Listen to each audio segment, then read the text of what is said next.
Hey everybody, welcome back. Hey, we are currently on our way home from Florida. If you've been following us, this is going to be our last overnight stay tonight. And we are heading for Hocking Hills State Park in Logan, Ohio.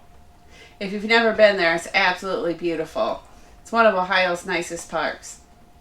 That's for sure. So stick around and we'll show you around when we get up there.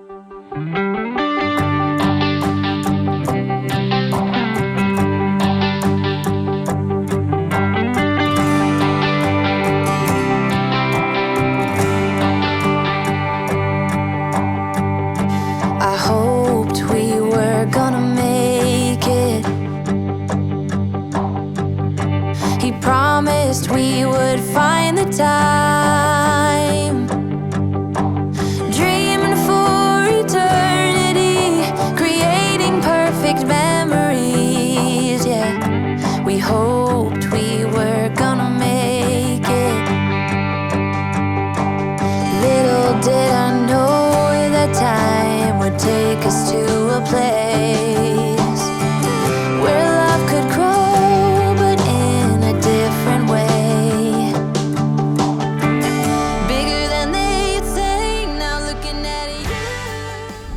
We are finally arriving at our last overnight stay. We had a few mishaps, obviously, along the way with some mechanical issues. So we're only about an hour later than what I was hoping to be. So we probably will be able to have enough daylight to maybe show you guys a little bit of the scenery here at Hocking Hills State Park. It's a pretty interesting place to visit if you've never been here. They have a lot of trails and gorges and waterfalls and...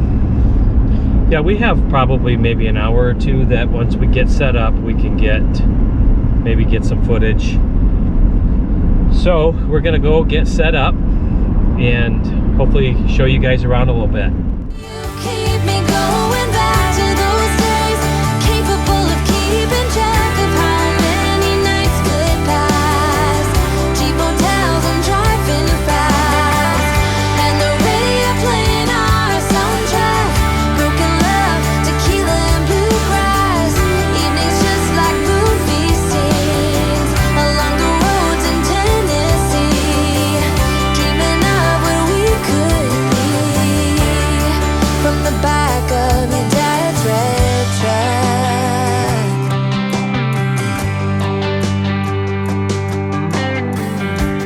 No one thought I was gonna make it.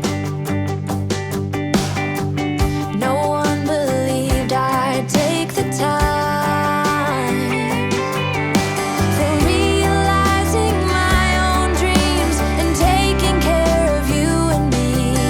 Yeah, I knew we were always gonna make it. Little did I know that time would take us to a place where love could grow, but in a different way. Bigger than they'd say. Now looking at you keep me going back to those days, capable of keeping track of how many nights could pass. Cheap hotels and driving fast, and the radio playing our soundtrack.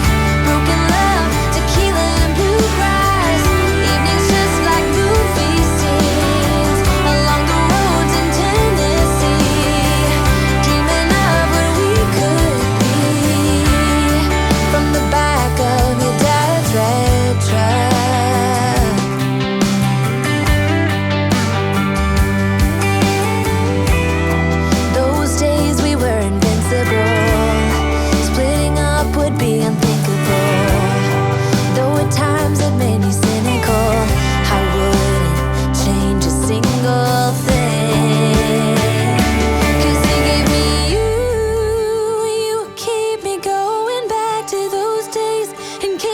of keeping track of how many nights could pass.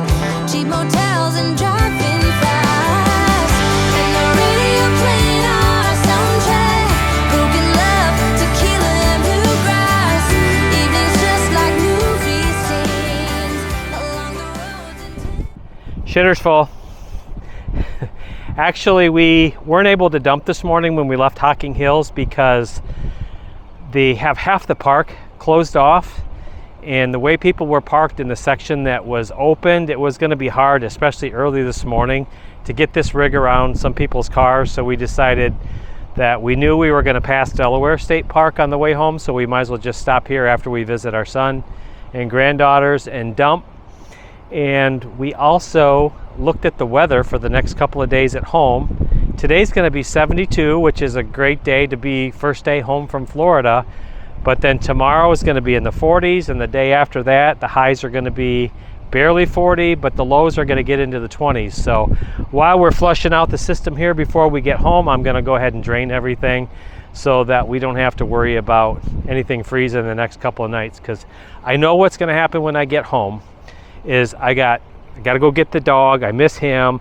We're going to see grandkids. I'm going to forget to do this. So we're just going to do it now while we're on the road. So when we get home, we know we have no water in the rig and we have nothing to worry about. So fortunately, I carry everything to open up the hot water tank and everything like that. So we're going to do that now, and I won't have to worry about forgetting it once I get home. So here we are on the last leg of the trip. We got everything dumped at Delaware State Park. It was nice that that was in between Hocking and home, since we couldn't dump there. You know, overall, the trip, it had its ups and it had its downs. Normally we would do this wrap up or summary of the trip, you know, at the campsite or home, but we have so much to do when we get home. Yes. And so we might as well take advantage of the last 2 hours of the trip and do it right here in the truck. In the grand scheme of things, I think, you know, it could have gone a lot worse. So yeah, the problems that we had weren't huge, catastrophic mechanical problems. They just caused a lot of delays. And then on top of it, I lost the keys to the fifth wheel. When I changed the seal at the rest stop, I checked it one more time to make sure something wasn't leaking after I locked the fifth wheel, and I had to have dropped the keys there because when we got to the next rest stop, when we got into West Virginia, that's when we realized they were missing. And they were gone. And the door was locked. And of course our spare set is inside. Right. Locked inside. So fortunately, we got on the phone, called a couple of RV dealerships to see if they could help. We looked for some north of us. We were heading up 77. The first guy, God bless him, he was just into West Virginia. I forget the name of the town. It was just a small dealership, but he tried. He didn't have anything to help us. And while we were working on that, Tina was on the phone. She found a dealership in, I think it was Beckley, West Virginia. I think, but I was looking specifically for a Montana dealer. I thought if anybody's going to help us, it's going to be a Montana dealer. So the guy said, yep, I think I have a master key that will open that. And I explained to him, I said, no, this is the deadbolt that's locked. He said, I think I have a key that will do that. And so they were just another, I don't know, 50 minutes to an hour north. Yeah. We were going to have to go that way anyway. So it was just another 3 miles off of the route. He had a master key that opened it. So keep that in mind, guys, when if that happens to you. I always laughed when I read about that stuff on forums where people lost their keys. I thought, how in the world did they lose their keys? And then I did it. So I own it. It was me. I'm pretty sure they fell out of my pocket when I was checking the truck again. But we did learn something. Yeah. Here's a tip for you.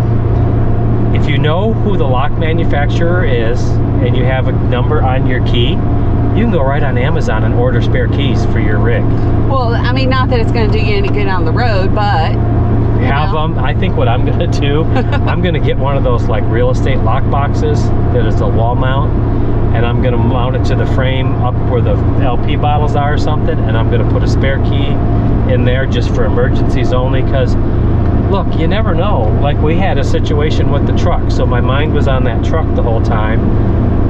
The keys fell out of my pocket. I didn't realize it. It was just one of those things. So that was my screw up. So that cost us another delay. But yes, in the grand scheme of things, it's been well.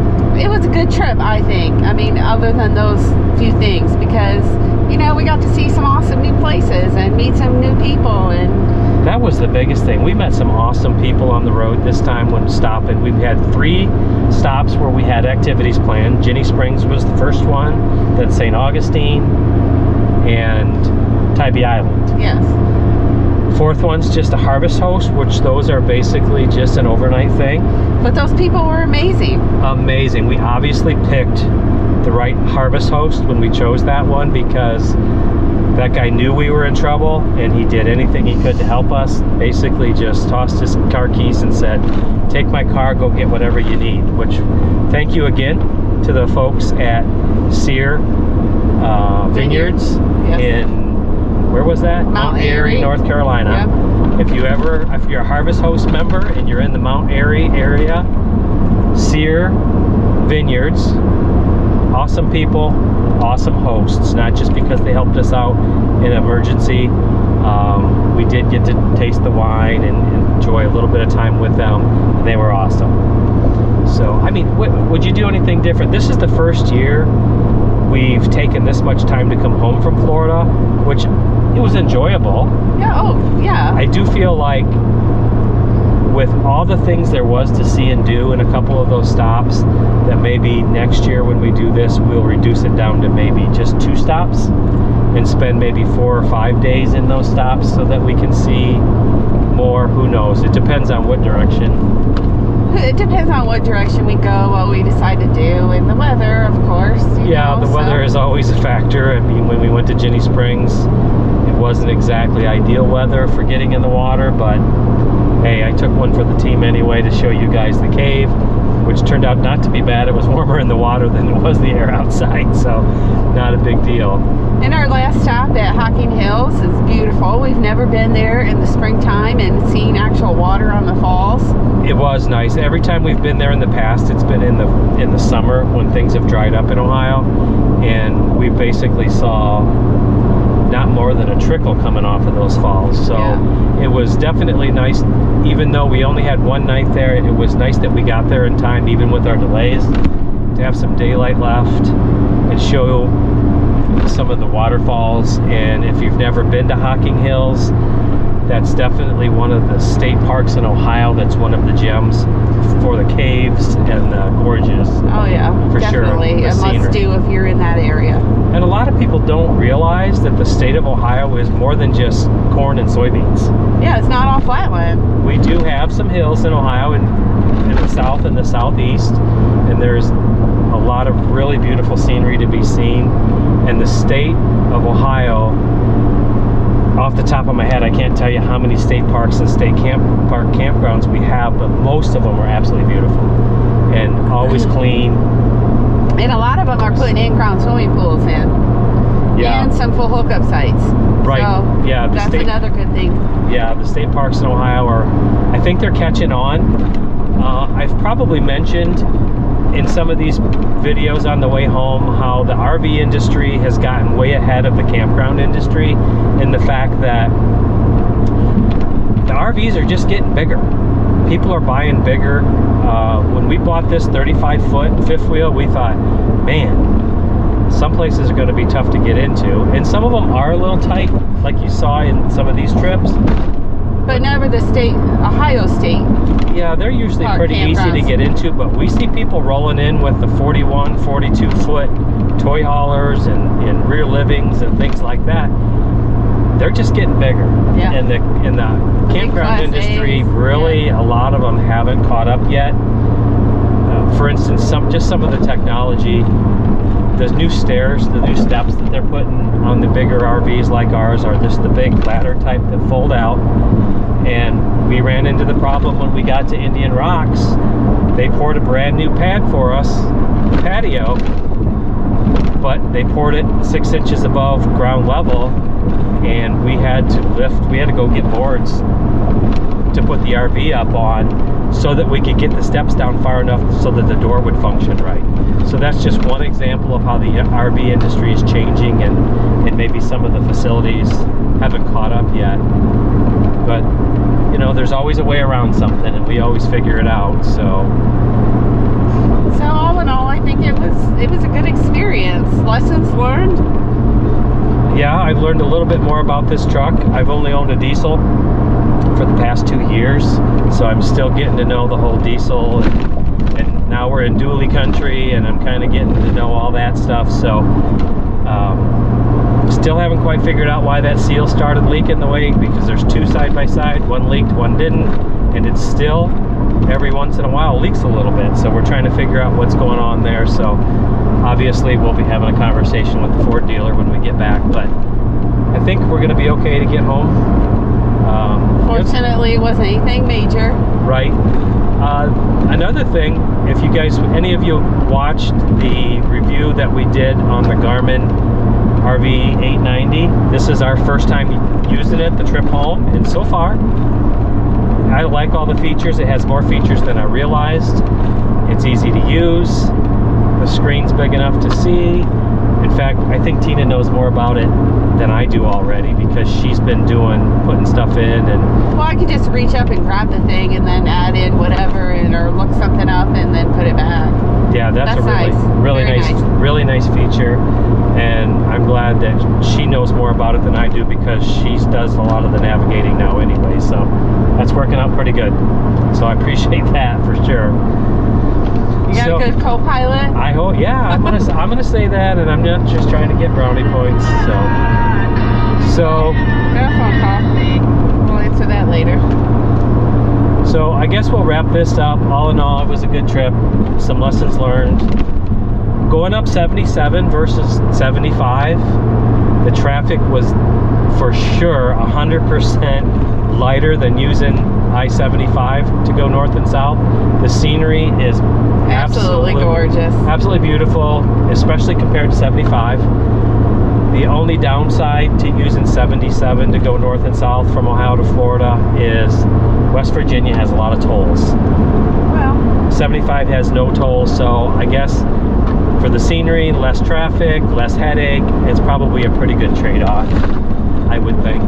it's a matter of preference, I suppose. Exactly. And then our trip from Hocking Hills this morning, when we left there and went up to our son's house in London, Ohio, we weren't on any freeways at all. We took 56 up, was just basically a state route. So that was a nice scenic little hour-and-a-half drive.